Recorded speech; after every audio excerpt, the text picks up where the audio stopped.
नमस्कार, मैं सुधांशु उत्तम और मेरे साथ आप देख रहे हैं समाचार इंडिया एक्सप्रेस न्यूज।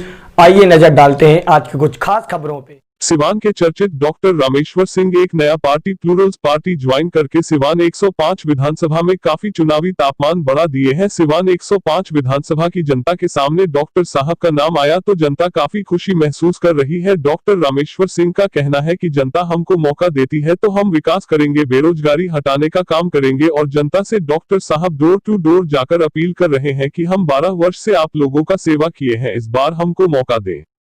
बात करने जा रहे हैं जो नया भूचाल ला दिए हैं राजनीति में, डॉक्टर रामेश्वर सिंह जी। सर, आपका स्वागत है। धन्यवाद जी। हम क्या भूचाल ला सकते हैं, हम तो बिल्कुल हम खुद डरे हुए हैं अभी घूस केस में। लग रहा है कि अब तो मैदान में आ गए हैं और हमारे पास तो ना कैडर है और ना एक जो ऐसा कि हम एक नया राजनीति की भी शुरुआत की। ऐसा नहीं कि पैसे के बल पे लड़ना है हमको, तो आम आदमी से, आम लोगों के बीच जाके भिक्षाटन करके लोगों के पैसे से, अगर पार्टी पैसा देगी तो उससे पैसे से लड़ना है। और हम आम आदमी से भी रिक्वेस्ट मैंने हमारा है, क्योंकि हमारा मुद्दा है रोज़गार और रोज़गार। अगर आप चाहते हैं कि रोज़गार मिले, आपके बच्चों का भविष्य सुरक्षित रहे, आप ये 30 साल के ये लॉकडाउन जिसमें 15 साल के जंगल राज और 15 साल के सुशासन बाबू के जो राज से अगर आप भी त्रस्त हैं और आपको लगता है कि हमें अपने बच्चों के बेहतर भविष्य के लिए कुछ करना है तो हमारे साथ जुड़िए और हमको मदद करिए। हमारा यही अपील है। पार्टी को क्यों ज्वाइन किए?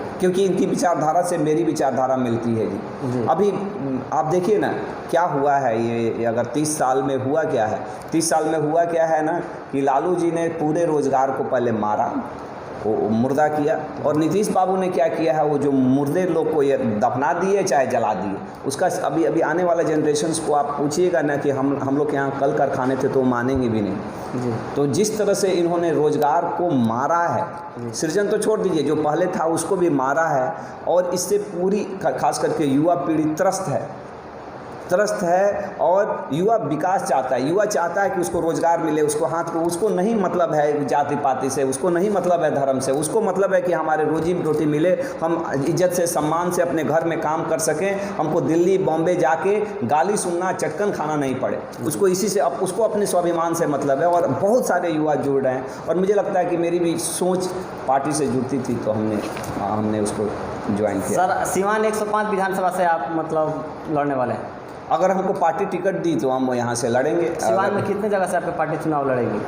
अब पार्टी का तो ये है कि सभी पूरा पैन बिहार से लड़ेंगे। यहाँ सिवान के आठों जगह से लड़ने का प्लान है जी। ऐसा पार्टी की यही धारणा है जी।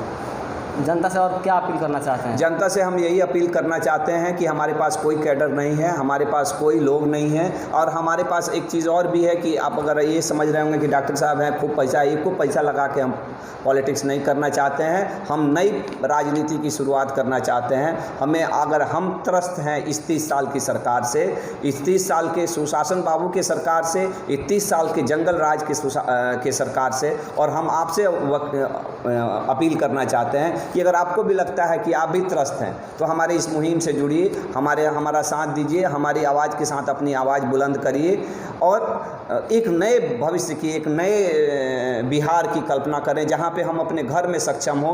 हम गरीबी हटाओ के चक्कर में गरीब को हटा दिया लोग, लेकिन हम बात कर रहे हैं कि कैसे हम अमीरी लाएं, हम पॉजिटिव पॉलिटिक्स के लिए अगर आप सब सहयोग, हम आप लोगों से चाहते हैं कि आप लोग सहयोग करें। यही हमारा अपील। सर, सुशासन बाबू हर जगह दावा कर रहे हैं कि बिहार में दारू बंद कर दिए, रोड में क्रांति ला दिए, इसके बारे में हमको क्या कहना है? एक चीज़ मैं इस चीज़ का सिंपल सा एक तो दारू के लिए कि दारू तो बिल्कुल वो भगवान जैसा हो गए हैं कि दिखते कहीं नहीं हैं, मिलते सब जगह हैं सब जगह, दिखेंगे कहीं नहीं, भगवान कहीं दिख नहीं रहे, वैसा हालत हो गया है। पहले तो ऐसा था कि हमको दारू जाके ख़रीदना पड़ता था, अब घर में आए, इस सब लोगों को मालूम है। ऐसा नहीं है कि ये दारूबंदी का बहुत अच्छा चीज़ है जो गरीब आदमी के लिए बहुत अच्छा है, लेकिन क्या ये सही ढंग से इम्प्लीमेंट हुआ है ये मैं नहीं, आम जनता तय करे। और मुझे जो आम आदमी बताता है, क्योंकि मैं क्लिनिक में बैठा रहता हूँ ना, मैं देखता हूँ 25% लोग आज भी दारू पी रहे हैं। कहाँ से मिल रहा है? ये कहीं ना कहीं सरकार की विफलता है। सरकार की कार्यक्रम अच्छा है, लेकिन उसको सही ढंग से लागू नहीं किया गया। और आप बोलते हैं विकास, अगर आप अपने आप में, सभी लोगों से मैं पूछना चाहता हूं कि आप अपने आप के, आप कोई युवा होगा, कोई वृद्ध होगा, आज उसकी उम्र 50 होगी, 60 होगी, 30 साल पहले जो उसके घर की स्थिति थी, क्या आज भी स्थिति वैसी ही है? क्या जिस घर में 30 साल पहले रहते थे आज भी उसी घर में रह रहे हैं?